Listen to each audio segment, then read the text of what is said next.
I pay homage to the teachers Shakyamuni Buddha. I pay homage to the great kind gurus of the lineage. The unsurpassed, profound and subtle Dharma, rare in million eons. Now I see, hear, and receive it. May I understand the true meaning of the Tathagata. With the heartfelt intention to bring about the complete liberation of all sentient beings from suffering, I sincerely encourage you to give rise to the unsurpassed and supreme bodhicitta, the precious mind of awakening, so that, through this noble aspiration, all living beings may ultimately attain true freedom and perfect enlightenment. Now next, let us take a moment to carefully study together the guidance on the preliminary practices. We discuss 5 external favorable conditions. Right now, we are currently discussing the important 4th point, which is about personally entering the sacred teachings. The text states, even though the sacred teachings in truth remain in the world, if one does not personally enter the Buddha's path, then one's own mind stream still cannot receive the teachings or attain realization. It is like the brilliant sun hanging high up in the sky. But for a blind person, it is neither beneficial nor harmful. Or like arriving at the seaside but not drinking the water oneself, thus being unable to quench one's thirst. First, it is undeniably explained that although we are in an age of light, a modern era characterized by extraordinary innovation and remarkable progress, the Buddha has already appeared in the world, the Buddha has taught the Dharma, and the teachings have not yet disappeared. Although the above 3 conditions have already been fulfilled, the most crucial point is that one must personally enter the sacred teachings. One must definitely take refuge. Then, if you have renunciation and all the necessary conditions, you should go forth and become ordained. If you do not have the conditions for ordination, then you should take the 5 precepts. If you cannot keep 5 precepts, you should still uphold at least some of the precepts. You must do listening, contemplation, and practice. This is what it means to be a Buddhist. If you yourself have not personally and genuinely entered into Buddhism, even in the most basic sense, even though the teachings still exist in the world and Buddhism is flourishing, because you have not entered the Buddhist path, the boundless wisdom and great compassion of the Dharma will absolutely, truly, and completely have no effect on your mind. Not in any way. For example, imagine there is an outstanding and highly regarded school nearby in your neighborhood or community. The teachers are giving lessons, and the students are studying diligently every day. There is an orphan who, if he wanted to go, the school would accept him, but he himself is unwilling to go. He spends all day happily playing in and around the school, often with his friends.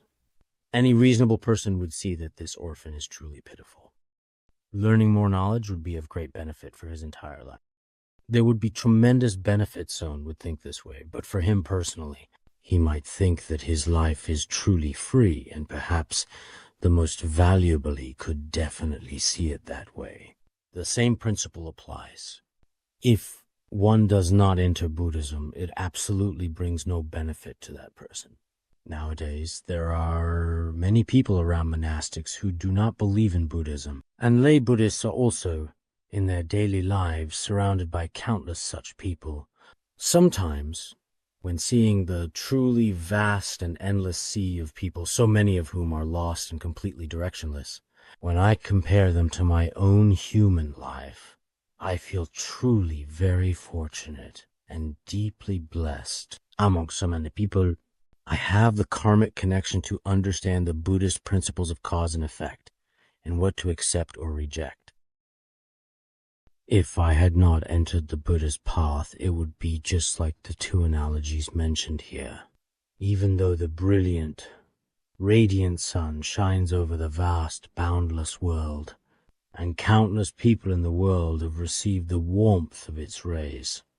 For those who are blind, for the visually impaired, even when the bright morning sun gently illuminates the vast earth, they still cannot truly perceive it.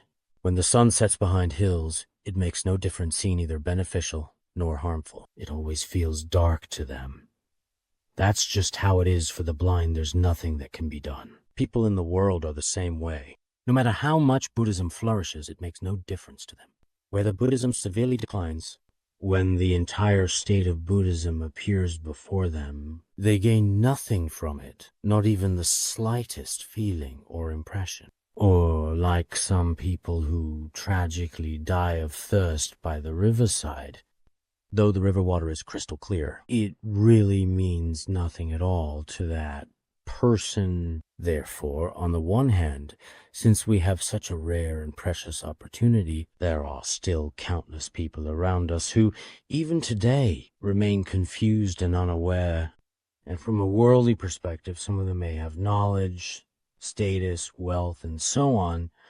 But in reality, when we consider things from a long-term perspective, even across lifetimes, they are all truly pitiable and lost souls. Therefore, we should cultivate a vast mind and sincerely do our utmost to help those around us. If it is in the mind stream of a single person, if a moment of compassion or renunciation arises, we should give it our all. This is not something done in a day or two.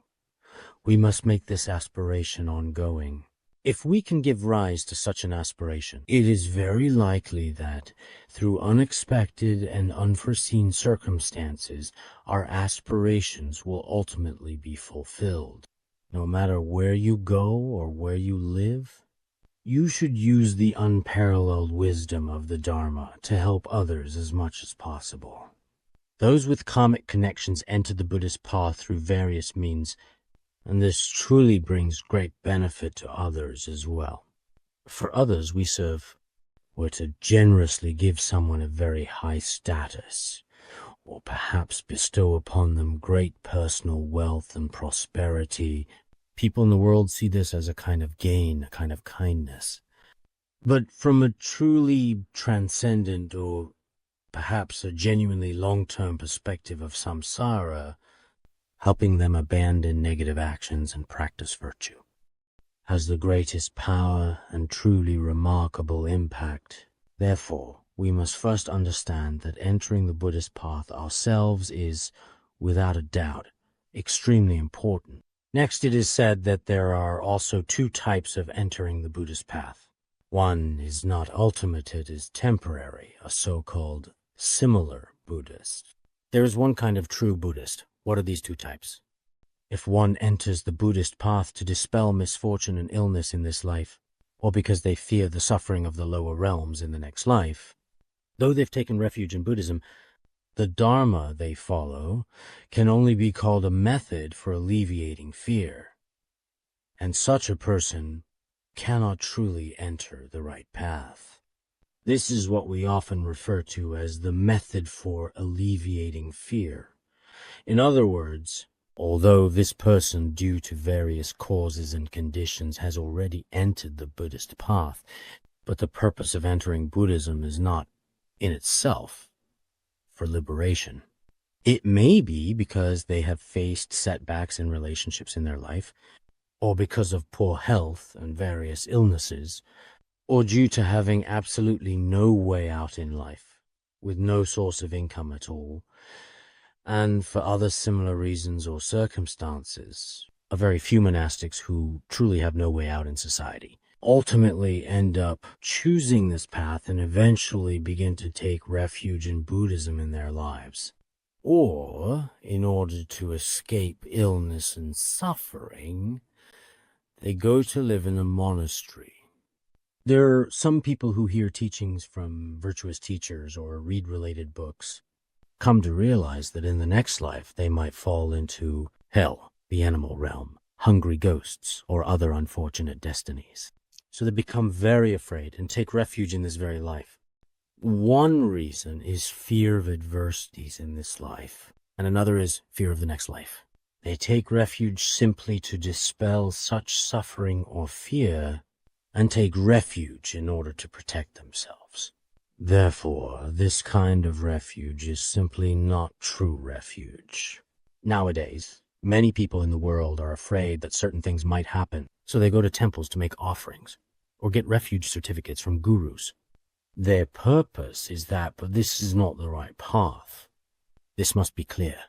Sometimes in many countries, people say there are tens of millions or millions of Buddhists. When I hear this, I worry that some people are merely nominal Buddhists, even though they have been counted in the statistics and have obtained certificates. In their hearts, they are afraid of misfortune, and then they begin to take refuge in a similar manner. Sometimes when I take a taxi, I see many taxi drivers hanging images of Avalokiteshvara or Shakyamuni Buddha in their cars. If you ask why they hang images, I fear car accidents. They hang images to prevent accidents. Hearing Avalokiteshvara is effective. Are you Buddhist? Yes, I am. Why did you take refuge? Because I'm afraid something bad might happen. Others say, I've been told my life will be short, so I sought refuge for longevity. They lack the true motivation and purpose for taking refuge. Of course, speaking from a temporary perspective, this is of course still absolutely necessary. This is one way to enter the Buddhist path. There is also another way. Furthermore, if one seeks only material comfort and abundance in this life, or merely pursues the joyful results of human and heavenly realms in the next life, then even if one, for example, seeks spiritual refuge and guidance in Buddhism, the Dharma can only be called a practice of virtuous aspirations, and the practitioner has not truly entered the right path.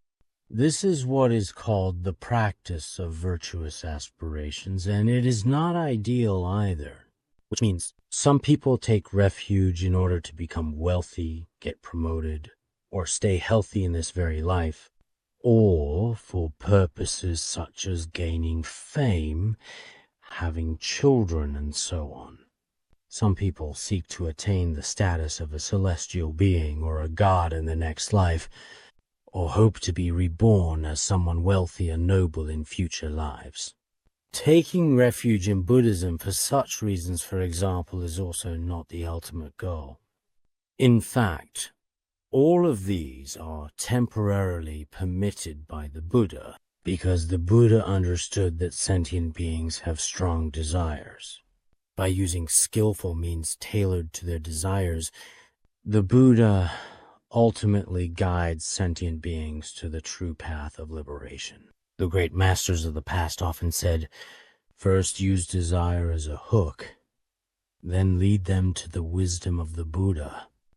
At first, use the hook of desire to draw them in, and then gradually guide them toward the genuine Buddhist path. However, nowadays, some people have already been hooked by their initial desires, but throughout their entire lives, they never even touch upon the true wisdom of the Buddha that comes afterward.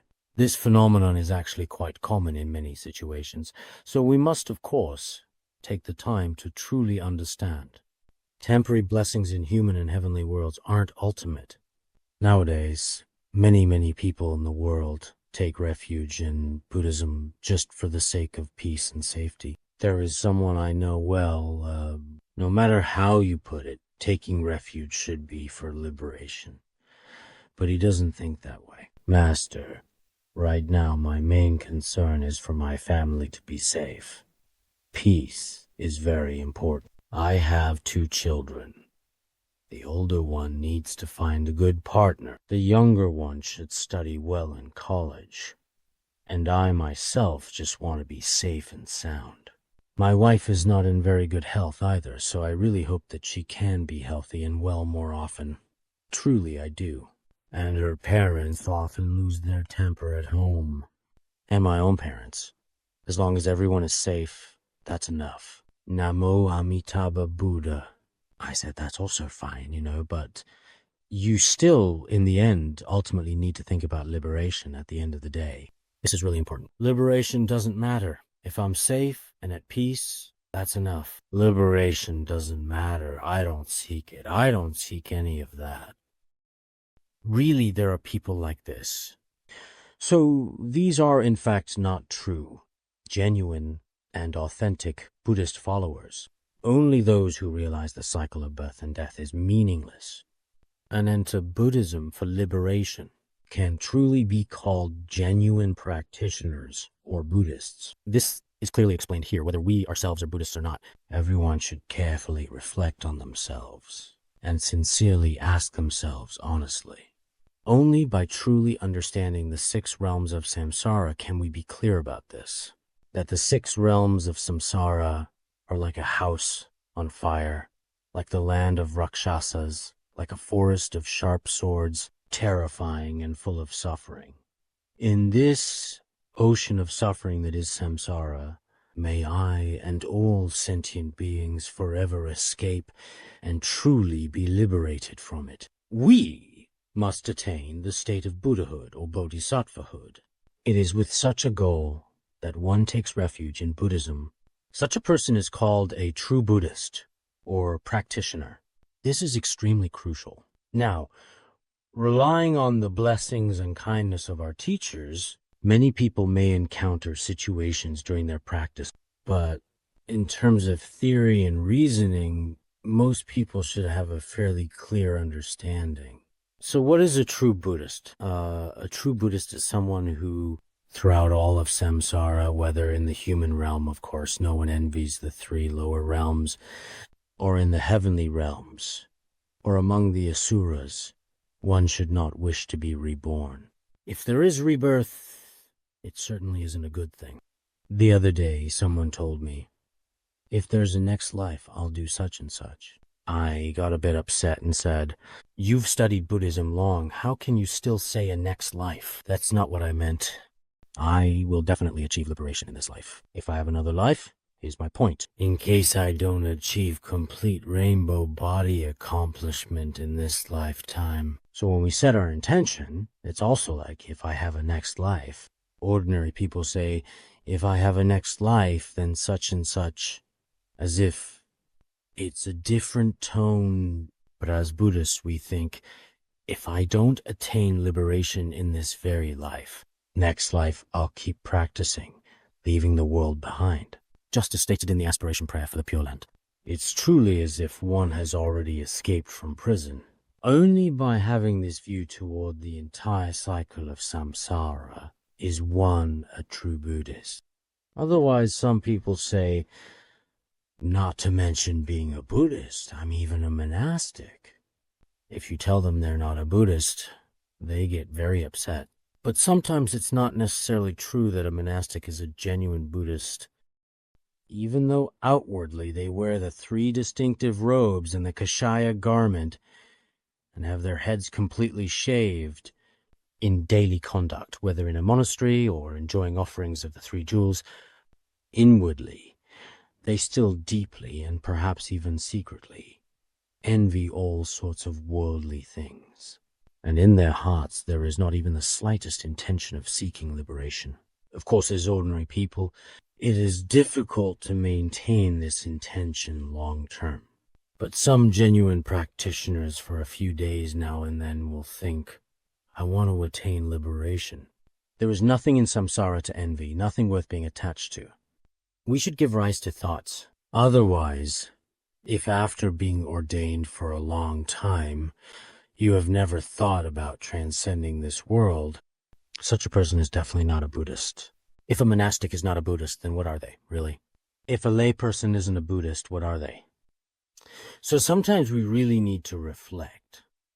Otherwise, on the surface, we might think, don't say I am a monastic with very high realization. Let's skip advanced realization. Let's see whether we are truly Buddhists or not. Here, the requirements for being a Buddhist are actually quite strict indeed. Therefore, first and foremost, studying this preliminary practice is extremely important. If we do not understand this principle, then on the surface, a person may appear to be especially diligent, but in fact what I did is absolutely impossible to accomplish. This belongs to the teachings of Mahayana Buddhism. This is unreasonable. Regarding the words in the preliminary practices, I sincerely hope that everyone will not just casually read through them and think that's enough. After reading it once, you should really contemplate it section by section in great detail. Again and again, you should connect it with your own mind stream and reflect on it. In this way, on one hand, you will recognize your own faults and at the same time understand how you should act in the future. It will become a guiding light on the path of practice, offering steady support and helping to illuminate each step you take so that you can move forward with greater confidence and clarity. So this time, we will study this book together, carefully and in detail. It is indeed essential. Some people think I'm a great monk, a highly virtuous master, or a university student with a high level of education. Do I really still need to study such a simple teaching as the preliminary practices? I'm afraid that's not the case. Worldly academic achievements and degrees don't really count for much. Some of the states of realization described in the preliminary practices are, in my view, extremely important. If you truly have faith and diligence, then the states and conditions described here can in fact arise and appear in your own mind at any given moment. If you lack diligence and faith, then even if you appear to be highly knowledgeable and respected on the surface, it's hard to say with certainty whether your mind is authentically and completely in harmony with the Dharma at this moment. I sincerely hope that everyone will carefully and repeatedly examine themselves. This is not a teaching that looks outward. Each and every single sentence should be carefully compared and thoughtfully reflected upon and considered within your own mind. Next, the fifth very important point, that is being officially and respectfully accepted by a qualified spiritual teacher. Even though you have already taken refuge in Buddhism, if a truly qualified and experienced teacher has not accepted you as their student, you will not in reality truly benefit or gain the full advantages. Even though the Dharma, with its profound and complete teachings, is already considered to be whole and lacking nothing, and even though you have obtained a refuge certificate, whether in a monastery or lay Buddhist association, your name is already on the register, and you also consider yourself a Buddhist who has taken refuge, remembering clearly that you took refuge at 7 a.m. on, say, June 25th, you may perhaps recall the date and time perfectly, but nothing at all has really changed within you. No matter how many years go by, you are still the same person as before. That's why it's essential to have a qualified spiritual teacher to guide you. If you don't have the guidance of such a teacher, of course, having the intention in your heart brings some benefit, but your own mind stream still doesn't truly gain much significant benefit. Especially when it comes to the teachings of Buddhism, they may not really know anything at all about them in any meaningful way, and there's simply no possible way for you to truly and fully comprehend or understand them at all. Condensed versus perfection wisdom states. All Buddhist teachings depend on spiritual teachers, as the Buddha, the victorious Lord of Merit, said. All Buddhist teachings are attained through reliance on a spiritual teacher. This is not something that ordinary worldly people say. The Buddha Shakyamuni is the one who possesses all virtues and great compassion. He personally, and quite explicitly, said this himself. The 8,000 verse Perfection of Wisdom Sutra also states, if a bodhisattva mahasattva wishes to attain unsurpassed, perfect, complete enlightenment, he must first respectfully serve and rely upon a spiritual teacher. Therefore, it is essential to rely on a spiritual teacher. If you do not rely on one, then it is simply impossible to truly attain the Buddha's enlightenment.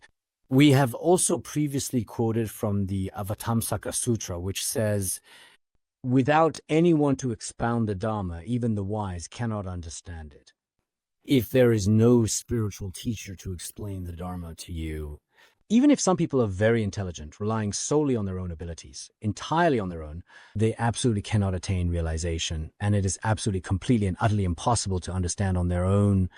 This point has been discussed repeatedly. Because the Buddha's scriptures are truly vast and boundless, the sacred teachings are indeed countless and immeasurable, and the knowledge that can be attained or understood is, in fact, truly endless. If you lack a teacher's pith instructions, you will not be able to distill the essential points of all phenomena and put them into practice. In our world's Buddhism, as we know it today, well, perhaps you could say, whether it is sutras or treatises, they are as vast as a sea of clouds. There are so many sacred teachings, so many treatises, and so many scriptures. Worldly knowledge and the things to be known in this world are also truly limitless and endless. If we lack the pith instructions of a teacher, how could we possibly see clearly? Sometimes, when we go to some large Buddhist bookstores, truly, if we do not have the teachings of a teacher, to be honest, we have no idea at all what kind of books we should buy. At the moment, Mahayana, Hinayana, Tibetan, Theravada, and Mahayana traditions. In the past, I have been to the vibrant city of Hong Kong and the bustling city of New York in the United States, such as these. And in those places, there are large Buddhist bookstores. Once inside, you've lost your sense of direction. You don't know what books to buy. At first glance, every book in Dharma text seems to possess a unique charm, with their covers and presentation appearing very attractive and inviting to anyone who sees them. But it's hard to know which Dharma text you should choose for yourself. It's impossible to take them all. However, with the teacher's instructions, all these scriptures and treatises, their contents can all quite simply be personally understood through the teacher's pith instructions. Without this, sometimes it's truly, genuinely, absolutely, and undeniably very difficult. When I look at the Tripitaka, there are just so many volumes.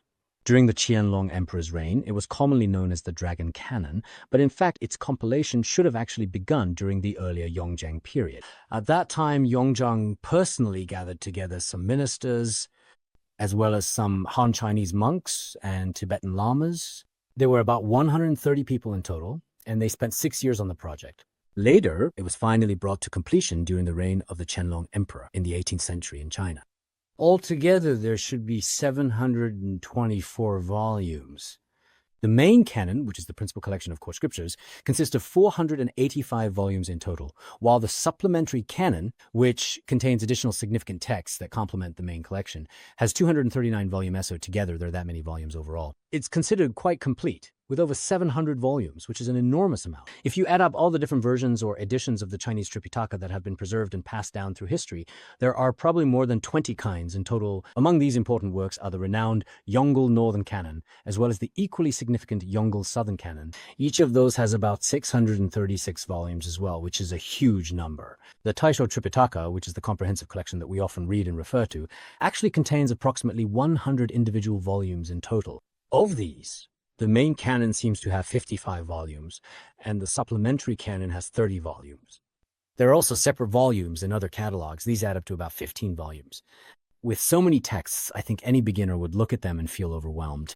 Oh, there are so many scriptures, so which one should I actually read? If you don't have the guidance of a teacher, should you start with the teachings from the first turning of the Dharma wheel, or the second or the third? Is Theravada Buddhism better, or Northern Buddhism, or Tibetan Buddhism?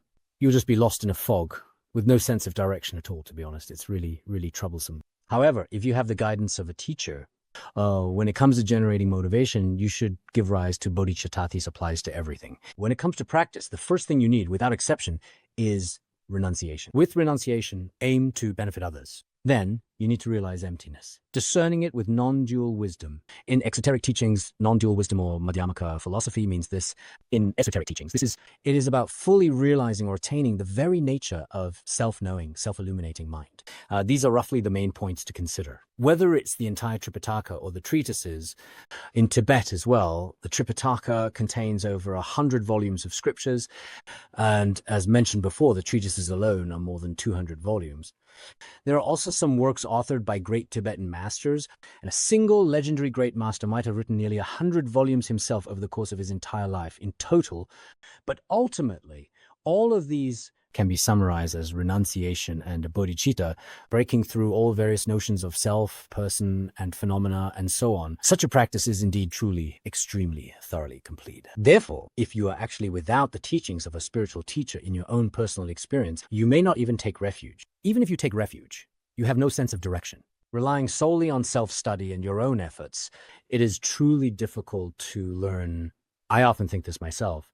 If our precious guru had not taken us under his guidance back then, as you can see, we might not have ever taken refuge or might not have ever become monastics. Even if we had become monastics, we might have ended up like some monastics in the world today, who on the surface appear quite good and dignified in their conduct, but inwardly they seem no different from lay people. Without understanding anything, we might have turned out like that. So I am truly, truly grateful from the bottom of my heart. I cannot express enough how much your support and kindness have meant to me during this time. Your encouragement and generosity have made a significant difference, and I am deeply appreciative for everything you have done. Thank you so much. As people from Guangdong say, Guangdong people, don't get angry. So we must fully realize and understand that the Guru's pith instructions are, without a doubt, truly important. Without the Guru's pith instructions, we would not understand how to thoughtfully integrate the essential points of the scriptures and treatises with our own minds, carefully reflecting on their meaning and significance, and gradually merging them into one unified.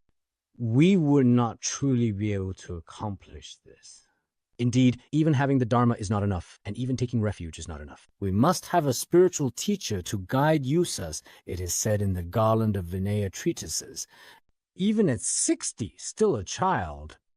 This means that, for example, even if you take refuge at the age of 60, if you do not understand the teachings and principles, you are still no different from a child. You must truly and sincerely rely on a guru. Yes, there are indeed such teachings. So, generally speaking, in the Vinaya, it is said that if you have not fully mastered the Tripitaka, you must rely on a guru for 10 years. And after 10 years, see how your studies have progressed. If your studies are satisfactory, then it is permissible to leave your guru and propagate the Dharma and benefit sentient beings on your own. If your studies are not sufficient, you must continue to rely on your guru. Now, we don't follow that practice. Now, as long as you shave your head, you leave the next day, nothing more to it. Many monastics are like this as well. They come from far away to this place. They say, I want to rely on you. But I ask, how are you going to rely on me? You just need to shave my head. It's easy with a pair of scissors. After shaving, the next day they pack their bags and leave. Goodbye. Thank you so much for everything. That's just how things are in this world, and sometimes that's all we can really say, I suppose. He himself thinks there's nothing to it, there's no need to rely on anyone. Of course, as you know, this is simply a formality. That's why, to truly rely on a qualified spiritual teacher, it must be for the long term. It's like elementary school in the secular world to study. You need at least. Back when we studied, it was just 5 years, but now it's 6 years. After 6 years, you have completed an elementary school education, which covers the basic subjects.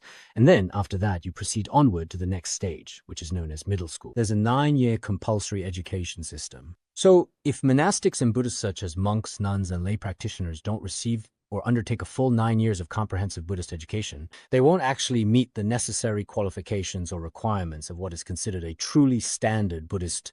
But nowadays, many people may not really advocate for this. There really should be this kind of basic education in Buddhism. It truly is impossible, especially impossible to do without a teacher. In our institute, there are Dharma teachers and practitioners who have lived here for a long time, engaging in study, contemplation, and practice. I see here there are few steady individuals who've been here over 10 or 20 years.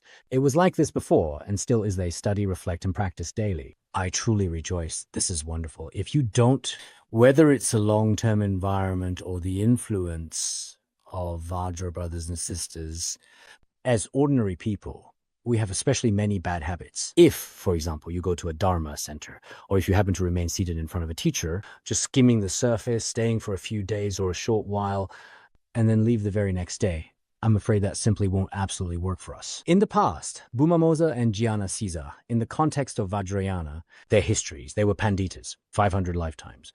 But even they still relied on their teachers for as long as 21 years, or in some cases for 9 years. If that's truly how it appears for them, then, as you might imagine, for us ordinary beings, it seems most of us have probably spent countless past lives in samsara, especially having emerged from the hell or hungry ghost realms. It's so rare to trust a spiritual teacher, yet the next day we become unwilling.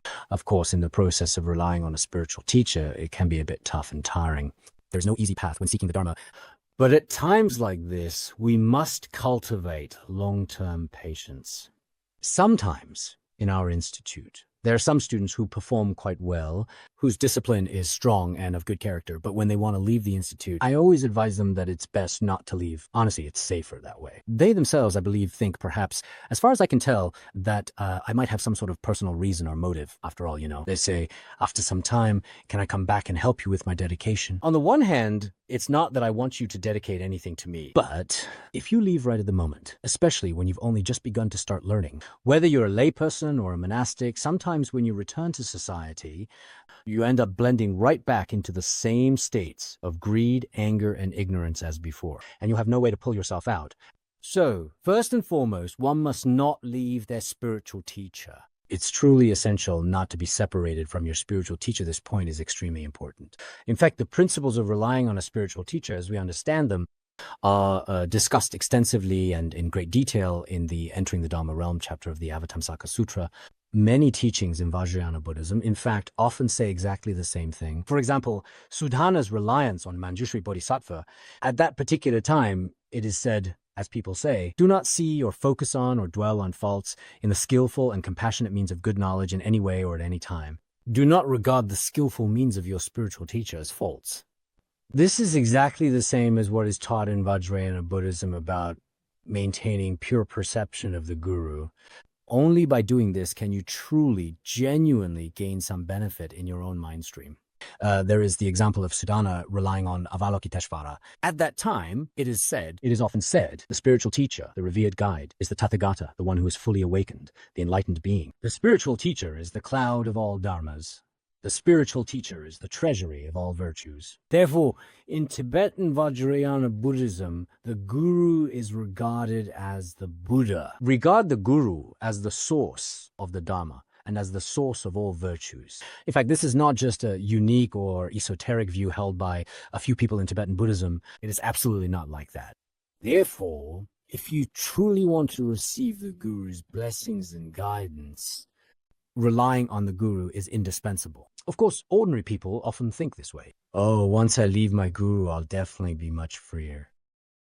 When I'm free, I'll definitely have the chance to become accomplished. But this is just like the innocent thoughts of a kindergarten child, a child who simply wants to avoid going to school. At that very special moment, the child has so many wonderful and heartfelt wishes in their heart. If I skip school for a day, I'll definitely, absolutely buy myself a truly wonderful toy. By then, I'll be so happy and have such a great time.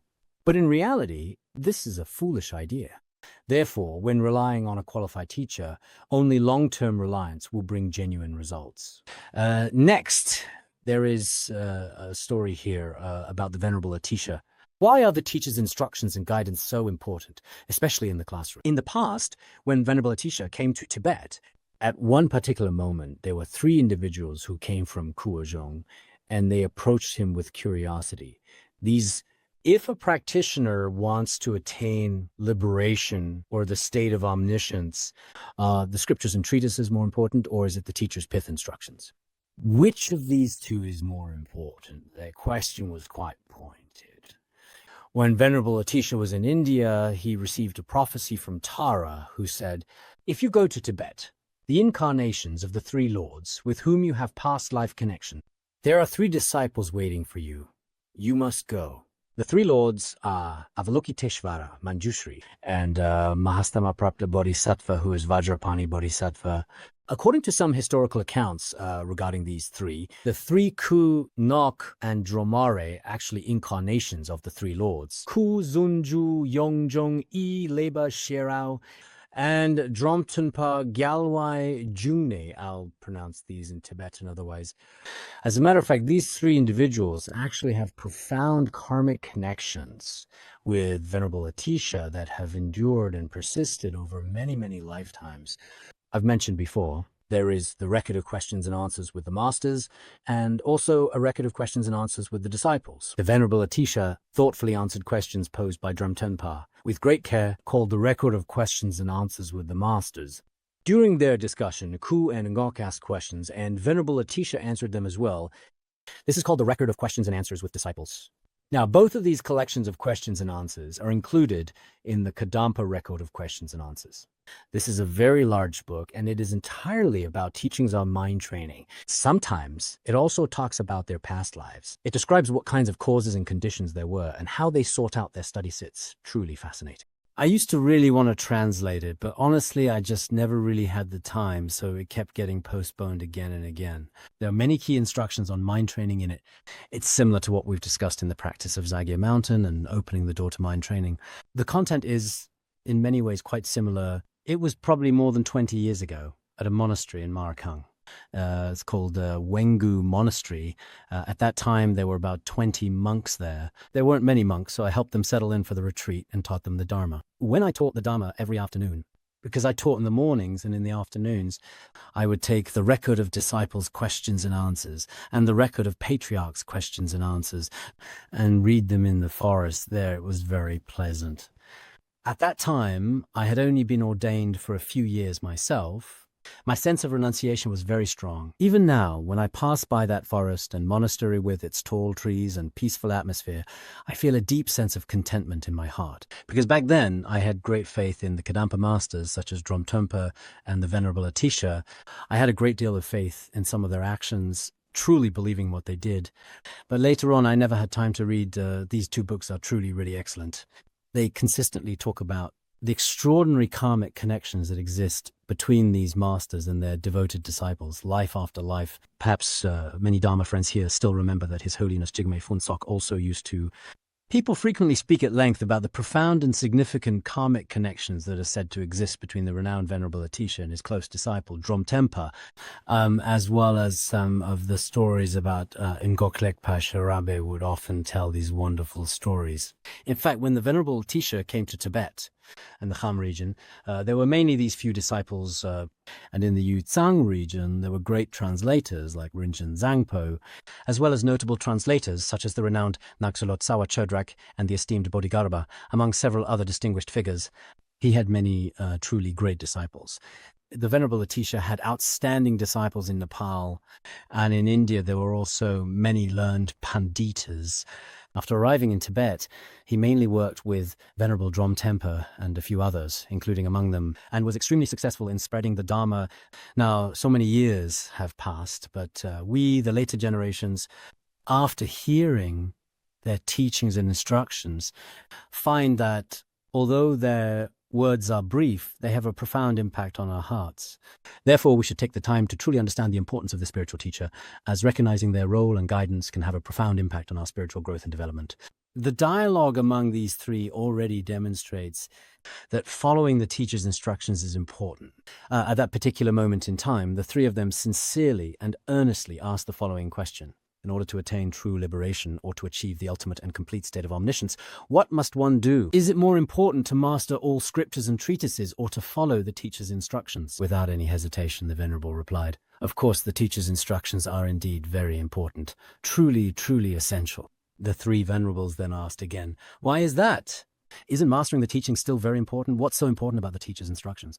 The Venerable kept answering them, saying that even if one is thoroughly versed in reciting and teaching the Tripitaka and understands all the characteristics of phenomena, if, when it comes to actual practice, one does not possess the practical instructions by the teacher, it will result in a situation where the true Dharma and the practitioner become disconnected from each other. It's explained very clearly. Even if you have already mastered the Tripitaka and all the characteristics of phenomena, just like the literati of today, or those who study debate and Buddhist logic, who dedicate themselves to the pursuit of knowledge, critical thinking, and the art of reasoned argument, they can explain all the characteristics of phenomena in great detail and with truly exceptional clarity, with precision, and with remarkable thoroughness and incredible care. What are forms traits, or how are the five aggregates traits defined? They can expound on all phenomena in a thoroughly systematic and impressive manner. But if they do not understand instructions from the teacher, no matter how eloquently they speak about logic or worldly theories, but when it comes to actual practice, how do you practice? If you don't understand, there's just no way. Some time ago, all of the monastics at our institute went into retreat for about 20 days. And during this time, some people who had never practiced before forced themselves every day, and it was exhausting. In the end, it was actually very difficult and challenging to practice. Teaching the Dharma is still right. I even met a scholar of characteristics who said, teaching is fine for me. Whether it's Buddhist logic or the Abhisamaya Lankara, I can still do it.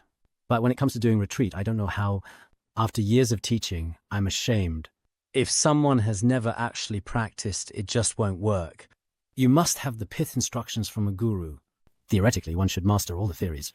But when it comes to integrating these theories into your mind stream, you must rely on the guru's pith instructions. Otherwise, there are so many treatises and scriptures in this world after all, and in our brief lifetime in this degenerate age, if we try to practice them all, it's probably unrealistic to expect that. So here it also says, if you don't have the practical instructions from a guru, then the Dharma remains Dharma, and people simply cannot truly receive or accept what is within the Dharma. If a teaching like the preliminary practices can be integrated into your heart, then you will know how gain motivation renunciation, how to enter meditative absorption, and finally, how to dedicate the merit. Everything should become clear in time.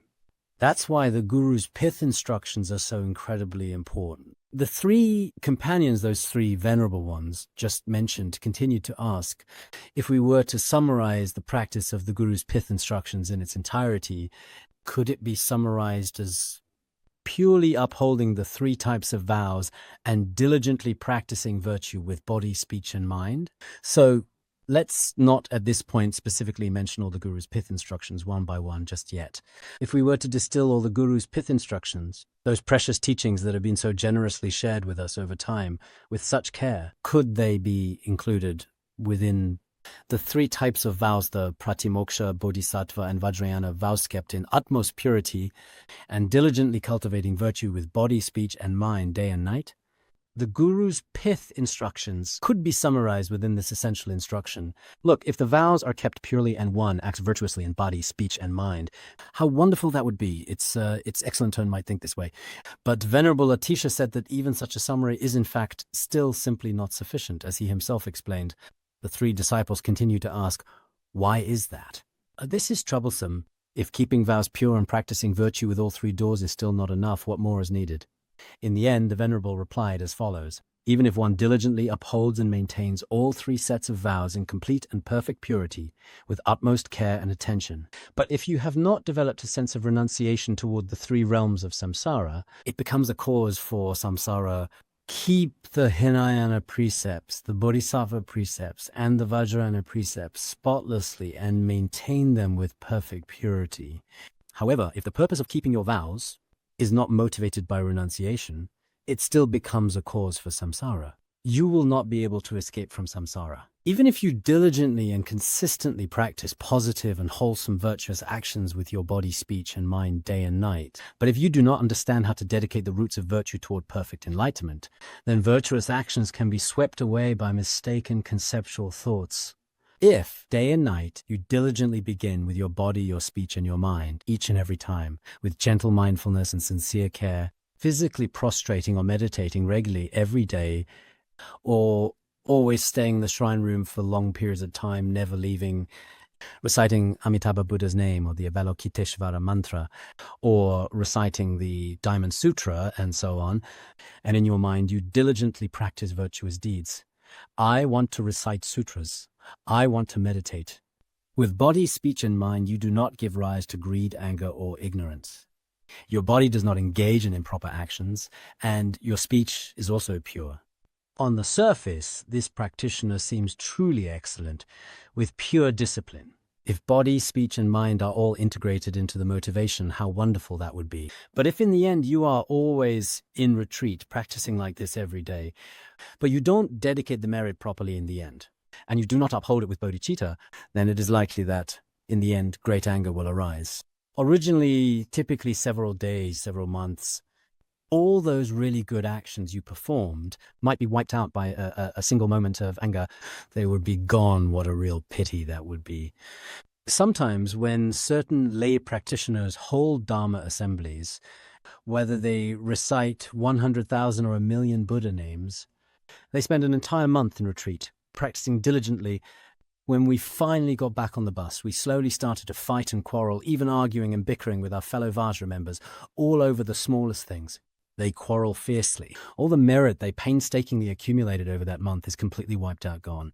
Swept away, isn't that the name of a kind of chili pepper? It certainly sounds like it could be. After all, chili peppers often have imaginative and dramatic names, like ghost pepper or dragon's breath, that hint at their fiery heat or unique flavor. I wonder if swept away is, they say it's really delicious. Swept away, right? Let me think for a second. What was it called again? Was it rice swept away? No, that doesn't sound quite right. I always get a little mixed up with these names. Wait, I think it's actually rice sweeper. Yes, that's it, rice sweeper. I tend to confuse those two because they sound so similar, especially when I'm talking quickly. Or if that's the case, then could we perhaps say that negative discrimination, meaning treating people unfairly or unjustly, might actually be described as a situation where virtue has been completely swept away or lost? These days, many people really don't know how to dedicate merit, nor do they know how to uphold it with bodhicitta.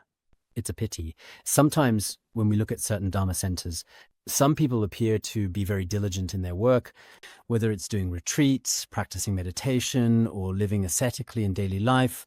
But sometimes, once their discriminating thoughts arise, they might not have had the chance to truly preserve their merit from before. In the end, everything is simply lost like this. Not only is it all gone, but even more negative karma is accumulated. So truly, the Guru's pith instructions are extremely, extremely important, in my opinion. If you understand the Guru's pith instructions, as emphasized, whenever you perform any virtuous deed, you must dedicate the merit at the end. You should uphold it with bodhicitta, or dedicate it in accordance with the Mahayana path. It's like working hard to earn money bit by bit until you finally have a sum saved up. When leaving, you carefully lock it in a safe or deposit it in the bank. As long as you don't lose the card, it will be fine. Even if you lose the card, there are still various ways to recover it when the time comes. So if you truly use dedication to steadfastly uphold your original virtuous roots, they can remain completely intact all the way until the attainment of Buddhahood. This is very important, but many people nowadays are unaware of it. Some even say that even if you already possess extraordinary wisdom and pure discipline, preaching the Dharma, meditative realization, and other merits, if you haven't abandoned the 8 worldly concerns, everything you do only becomes a means of livelihood for this present life and cannot become a path for future lives. This is also very important. On the surface, it may initially seem that at first glance, this person's discipline is truly pure and their wisdom is genuinely outstanding and that they practice day and night, with all sorts of auspicious signs appearing in their meditative experiences, time after time, again and again, giving Dharma talks. People think this is truly a talented person. Sometimes you can't tell if someone is capable. They speak. There are 2 kinds of people. One kind, whether in front of their leaders or other colleagues, at any time, speaks exceptionally well, but when it comes to actually doing things, they can't accomplish anything. In the past, in the county town near us, there were some teachers like this too. When these teachers went to the Education Bureau to report issues, they would talk at length about their future plans, their dreams, and all sorts of important principles and ideas. But when it actually came time for them to take charge, they just couldn't do it. So among worldly people, there are cases, and among practitioners as well. On the surface, they are wise, good character, spiritually advanced. Everything seems fine. But deep down, in their hearts and minds, they truly haven't seen through the world. Not yet. Their entire purpose is just for fame and material gain in this life. In this way, everything they do is only for their livelihood in this lifetime. They will never truly enter the path to liberation in future lives. As a result, all your wisdom, your discipline, your teachings, and your level of practice end up being of no use at all, really. Why are some practitioners in the world so successful? It's because they see through life's concerns. Whether it's fame, profit, or wealth, they are truly indifferent to all of it. With single-minded devotion, they truly yearn for liberation. There really are such people in this world. There are some people who, on the surface, seem to be doing quite well, and in the process of training Dharma teachers at our institute, this situation, in fact, also occurs. A small number of people look great outside, but in the end, they are not very successful. This also happens. So, in any group or among any people, it's very difficult, as you can imagine, to achieve complete perfection in every single person.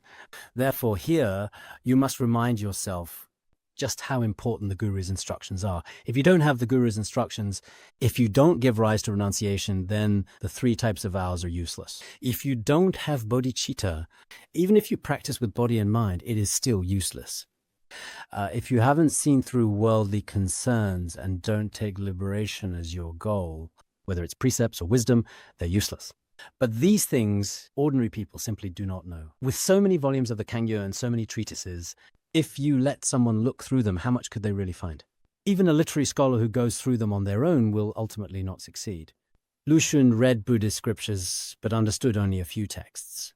He thought, oh, this is really very good, and then began spending money to print and carve them. But the key instructions were not there.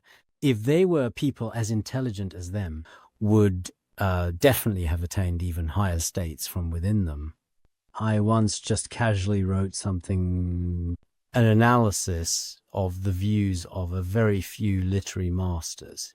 I feel that although many celebrities and Buddhists are very famous nowadays, they still have not obtained the true key instructions from a real master. They say the Avalokiteshvara mantra sounds beautiful, so they chant it every day. Chanting like this sows a good seed. But the key to the most profound instructions of Buddhism is in the hands of the master. If the master does not open the door to the treasure for you, then you are just skimming the surface from the outside. You still cannot obtain the true inner essence in your heart. Oh, do you actually understand what I mean? That is why receiving the guidance and care of a qualified master is extremely, extremely important. If you wish to attain complete wisdom, you must rely on a spiritual teacher. As stated in the treatise on ultimate reality, if you wish to attain all-knowing wisdom, you must rely on a spiritual teacher. You cannot become a Buddha through your own efforts. Alone, a blind person who is relying solely and entirely on themselves, without any assistance or support from others, simply cannot climb all the way up to the very top of the summit. So, in general, people rely on their own efforts to become accomplished through self-study. There are such cases in the secular world. But in Buddhism, you truly do need the key instructions from a master. Otherwise, relying solely on your own diligence, you will not achieve realization. Relying on a teacher is extremely important. We must carefully examine our own mental continuum. If 8 leisures and 10 endowments, these 18 freedoms and advantages are all fully and perfectly present, then this human body of ours is called a human body endowed with the 18 freedoms and advantages. Let us carefully examine ourselves. We have analyzed the 18 freedoms and advantages above. Observe the 18 freedoms and benefits individually, noting which you have or lack. If all 18 are fully and completely present, then you should also in turn give rise to great joy. Obtaining this human body is truly meaningful. All of the 18 freedoms and benefits and advantages are present without exception. Other related texts, such as in Resting in the Nature of Mind, the Great Perfection, teachings describe this is what is called the precious human body, very rare and hard to get. Even if you possess only some of these qualities, you should still give rise to a sense of joy. For those qualities you lack, do your best to find ways to acquire them in the future. So, dear, beloved and respected Dharma friends, as we have discussed together and thoroughly in detail above, over the course, although my explanation is not very good, Patrul Rinpoche has already explained it here with great clarity. Relying on a spiritual teacher doesn't always mean finding a specific person. I think that if many of you are, perhaps for any reason, unable to successfully locate an appropriate and suitable teacher for yourselves, then someone once told me, "Teacher, I have been searching for many years, but I still haven't found a teacher who is truly suitable and resonates with me." If you really cannot find one, then study the preliminary practices of Dzogchen. Take it as your teacher, because nowadays it is truly difficult for people to find a teacher. This particular Dharma is known as the Master Without Anger, a teaching of great significance. A teacher free of anger. Ordinary teachers sometimes feel anger, whether in ancient times or in the present, on the surface. Many teachers are not that easy to rely on. So the teacher without anger is the preliminary practices of Dzogchen. You can in fact pray at absolutely any time, at any moment you choose while you are reading it. This is indeed the genuine and authentic teaching. Therefore, possessing the 18 freedoms and advantages is extremely rare, and you must. All right, we'll stop here. Sonamdei Tanse Bogaya Tanani Dharma Pasi Jirgana Jirano Chupai Chupun Solen Dravadvaja Bangarangara Bana Savarda Bangarangara Bana Savarda Om